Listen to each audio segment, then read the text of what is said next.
پتا کیا سمجھ میں آیا؟ معلوم ہوا کہ اللہ کی جو امانتیں ہیں ان میں ہمیں خیانت نہیں کرنی ہے۔ اللہ کی امانتیں کیا ہے؟ اللہ کا جو بھی احکام ہے اور جو بھی حکم ہم پہ اللہ نے فرض کیا یہ اللہ کی امانتیں ہیں۔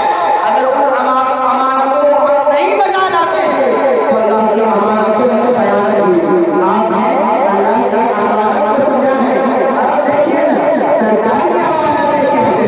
مثال کے طور پر میں لے کر چلنا چاہتا ہوں۔ سرکار کا ارشاد ہے اے لوگوں اگر کوئی شخص مجھے ملاقات ہو پہلے اسے سلام کرو۔ اگر ہم سلام نہیں کرتے ہیں سرکار کی امانتوں میں ہم نے خیانت کر دیا۔ اگر ہم سرکار کا ارشاد ہے پہلے دائیں پیر میں جوتا لگاؤ، اگر ہم بائیں پیر میں جوتا لگاتے ہیں تو سرکار کی امانتوں میں ہم نے خیانت کر دیا۔ اسی طریقے سے سرکار کا ارشاد ہے چھوٹے پہ شفقت کرو، اگر ہم چھوٹے پہ شفقت نہیں کرتے ہیں تو سرکار کی امانتوں میں ہم نے خیانت کیا۔ قسم خدا کی مسلمانوں سرکار کی امانتیں یہ ہے کہ سرکار کا جو بھی احکام ہے اگر ہم ان چیزوں کو بجا لے آتے ہیں تو یہ ہم امانت دار بن گئے۔ اگر ہم ان چیزوں کو بجاتے نہیں ہیں، ان چیزوں کو لاتے نہیں ہیں، ان چیزوں کو ہم کرتے نہیں ہیں تو دنیا ہمیں امانت دار بن رہے، ایماندار بن رہے، بلکہ دنیا کہے کہ کوئی عام انسان نہیں بلکہ یہ سرکار کے ساتھ خیانت کرنے والا جا رہا ہے، یہ سرکار کی سنت کے ساتھ خیانت کر رہا ہے۔ یہ کس چیز میں خیانت کیا ہے؟ سرکار کی حدیث میں خیانت کیا ہے، سرکار کی جو حدیث ہے ان چیزوں میں خیانت کیا ہے۔ ان چیزوں کو آپ نے سمجھ لیا، لیکن آئیے یہ محفل کس چیز کی محفل ہے؟ شادی خانہ آبادی کی محفل ہے، شادی کا پروگرام ہے۔ شادی کی امانتوں کو سمجھتے ہیں۔ حضرت آدم علیہ السلام کی جب شادی ہوئی، شادی ہے، امانت ہے، شریعت ہے۔ آپ حضرت آدم علیہ السلام سے چلے آئے، حضرت آدم کی شادی ہوئی، حضرت شیش کی شادی ہوئی، حضرت یحییٰ کی شادی ہوئی، حضرت موسیٰ، حضرت عیسیٰ، حضرت ابراہیم کی شادی ہوئی۔ امانت کے طور پہ ہوئی ہے۔ شادی ہے، امانت ہے، شریعت ہے، شریعت کے دائرے میں شادی ہوئی ہے۔ اس کی امانت کا آپ مطلب سمجھ رہے ہیں؟ یعنی حضرت آدم کی جب شادی ہوئی امانت ہے، شریعت ہے، شادی ہوئی کبھی طلاق نہیں ہوئی۔ حضرت یحییٰ ہے، شادی ہوئی کبھی طلاق نہیں ہوئی۔ آپ نکلیے انبیاء کرام اور رسولوں کے نظام سے، آئیے صحابہ کرام کی جماعت میں سے ان سے بھی نکلیے۔ اب آئیے خلفائے راشدین کی جماعت میں حضرت ابو بکر کی شادی ہے، شریعت ہے، امانت ہے، عمر کی شادی ہے، شریعت ہے، امانت ہے، عثمان کی شادی ہے، شریعت ہے، امانت ہے، علی کی شادی ہے، شریعت ہے، امانت ہے۔ اور علی کی شادی میں علی کی شادی جو قائم کر رہا ہے وہ دنیا کو قانون بنانے والا علی کا رشتہ طے کر رہا ہے۔ میرے سبحان اللہ، جب علی کا رشتہ ہوا ایک طرف حضرت علی ہے، ایک طرف حضرت فاطمہ الزہرا رضی اللہ تعالی عنہا ہے۔ حضرت فاطمہ کو آپ جانتے ہیں یہ ہمارے نبی کی بیٹی ہے، اور ان کی امی کا نام کیا ہے؟ ان کی امی کا نام حضرت خدیجہ الکبریٰ۔ سمجھے؟ یہ محفل جو ہے آج اتفاق سے میری بہن نہیں ہے، اور جب حضرت فاطمہ کی جب شادی ہوئی تھی اس وقت بھی ان کی امی جان نہیں تھی۔ اتفاق کی بات ہے، یہ بھی شادی وہ بھی شادی، اور اس شادی میں بھی امی خدیجہ الکبریٰ کی حاضری نہیں ہے، اور اس شادی میں بھی امی جان کی حاضری نہیں ہے۔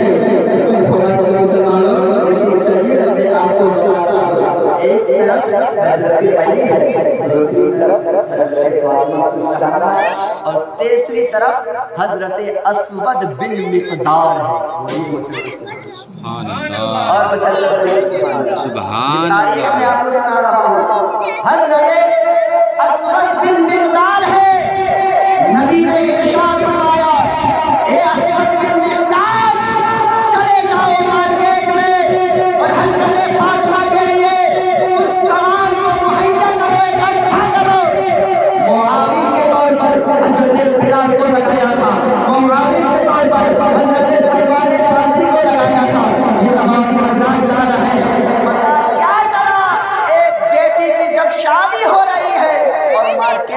جا کر کے سامان خریدنا، یہ صحابہ کرام کی سنت ہے۔ سبحان اللہ۔ اور ساتھ دینا، یہ حضرت سلمان فارسی کی سنت ہے۔ اور ساتھ دینا، یہ حضرت اسود بن مقداد کی سنت ہے۔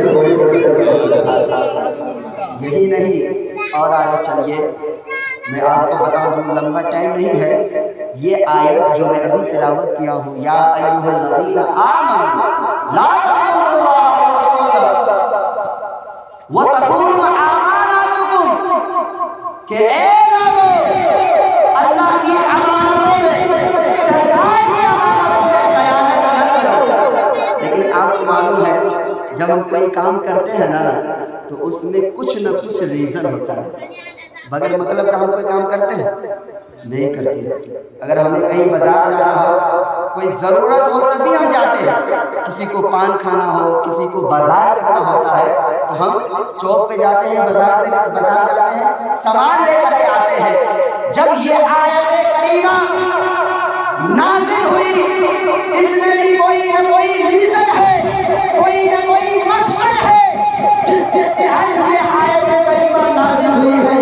اس کے شان نزول میں آپ کو بتا دوں، اس کے شان نزول یہ ہے کہ سرکار کائنات صلی اللہ علیہ وسلم صحابہ کرام کو تیار کر رہے تھے اور کہہ رہے تھے کہ چلو اس جنگ میں چلا جائے، تو سرکار کے صحابہ جو ہے وہ سرکار کی بارگاہ میں آتے ہیں اور کہتے ہیں یا رسول اللہ، میں جا کر کے حضرت اسود بن جبل سے تھوڑا سا میں مشورہ کر لیتا ہوں، ان سے گفتگو کر لیتا ہوں کہ کیا اس جنگ میں جانا بہتر ہے یا نہیں۔ تو وہ جاتے ہیں اور حضرت کیا کہتے ہیں، حضرت لبابہ سے پوچھتے ہیں کہ آپ یہ مشورہ دیں کہ حضرت اسعد بن جبل کے تعلق سے آپ کیا کہتے ہیں، کیا اس جنگ میں جانا بہتر ہوگا یا نہیں ہوگا۔ اس وقت حضرت لبابہ نے کچھ کہا نہیں، بلکہ صرف ایسا اشارہ کیا، دیکھیے اس طرح اشارہ کیا، یہی امانت میں خیانت ہے۔ قرآن پاک کی آیت نازل ہوئی، آپ سمجھیں اس اشارہ کا مطلب آپ نہیں سمجھیں۔ حضرت لبابہ بتانا چاہ رہے تھے کہ سامعین، اگر اس جنگ میں جاؤ گے تو تم سارے کے سارے گردنیں جو ہے، سارے لوگوں کی گردنیں اتر جائے گی، کٹ جائے گی۔ یا تو یہ کرو، اس جنگ میں جانا بند کر دو، یا نبی کی بات مان لو اور اس جنگ میں چلے جاؤ۔ جیسے حضرت لبابہ نے یہ ارشاد فرمایا تھا، یہ امانت میں خیانت ہو گئی۔ قسم خدا کی مسلمانوں، حضرت لبابہ اکیلے میں سوچتے ہیں میں نے یہ کیا کر دیا، بہت بڑی غلطی ہو گئی مجھ سے۔ حضرت لبابہ کیا کرتے ہیں، آپ مسجد میں چلے جاتے ہیں اور اپنے آپ کو ایک کھمبے میں باندھ لیتے ہیں، اور ایک دن نہیں، دو دن نہیں، تین دن، چار دن، پانچ دن نہیں، چھ دن نہیں، بلکہ 7 دنوں تک آپ نے کھانا پینا بند کر دیا۔ اور آپ کو معلوم ہونا چاہیے کہ جو انسان 7 دن کھانا پینا بند کر دے، حضرت لبابہ بے ہوش ہوتے ہیں، زمین پہ گر جاتے ہیں۔ جیسے زمین پہ گرتے ہیں صحابہ کرام دیکھتے ہیں سرکار کی بارگاہ میں عرض ہوتے ہیں یا رسول اللہ، حضرت لبابہ نے جھوٹ کو مان لیا ہے، تسلیم کر لیا ہے، لہٰذا ان کی رسی کو کھول دیا جائے۔ اس وقت ارشاد فرمایا اللہ کے رسول نے، اے صحابہ کرام، حضرت لبابہ کی رسی کو میں نہیں کھول سکتا، اللہ ہی کھول سکتا ہے۔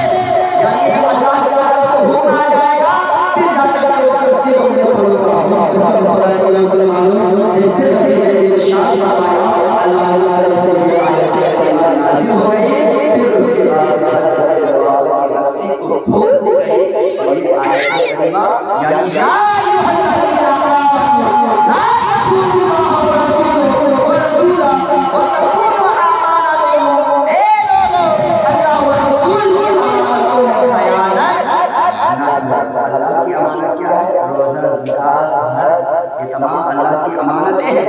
اگر ہم ان چیزوں کو نہیں بجاتے ہیں تو امانتوں میں خیانت۔ سرکار کی جو حدیث ہے، سنت ہے، ان کو اگر ہم نہیں اپناتے ہیں تو سرکار